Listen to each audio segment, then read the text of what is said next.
Imagine a man beloved by his neighborhood, a successful businessman, someone who dressed as a clown to bring joy to children in hospitals and community parties. Now imagine that this same man hid 26 bodies buried underneath his own house. This is the true story of John Wayne Gacy, the killer clown. One of the most disturbing serial killers in American history. And today, you're going to learn all the details of this case that shocked the world. John Wayne Gacy was born on March 17, 1942 in Chicago, Illinois. His childhood was marked by deep trauma, an alcoholic and extremely violent father, constant physical and emotional abuse, plus serious health problems that left him frequently hospitalized. But contrary to what many would expect, Gacy didn't become a visible outcast. Quite the opposite.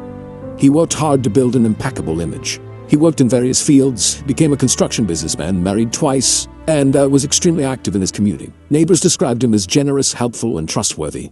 And there was one detail that made Gacy even more beloved. He performed as a clown at children's parties. His character was called Pogo the Clown, sometimes Patches the Clown. He did charity shows, participated in parades, and even visited hospitals to cheer up sick children. But behind the colorful makeup and painted smile was a calculating predator.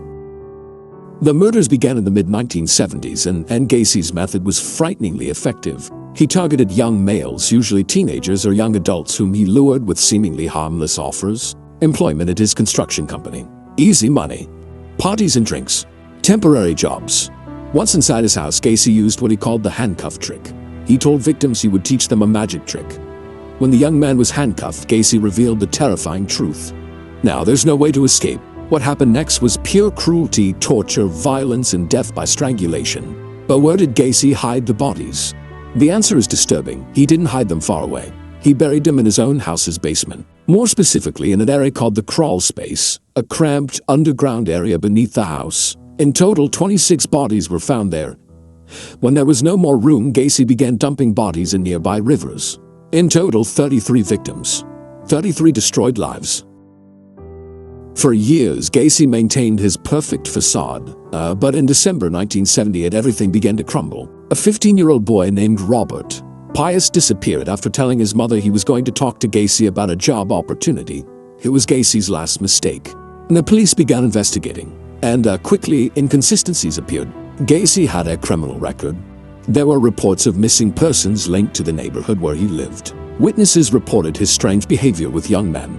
And there was something the police couldn't ignore: a strong, nauseating odor coming from his house. When questioned, Gacy claimed the smell was caused by moisture in the basement. But the police knew it was something much worse. With a search warrant in hand, investigators entered Gacy's house.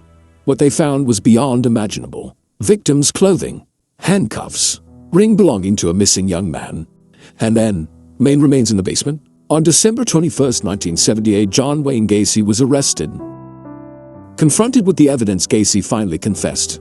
He admitted to murdering 33 young men between 1972 and 1978, making him one of the serial killers with the highest number of victims ever recorded in the United States.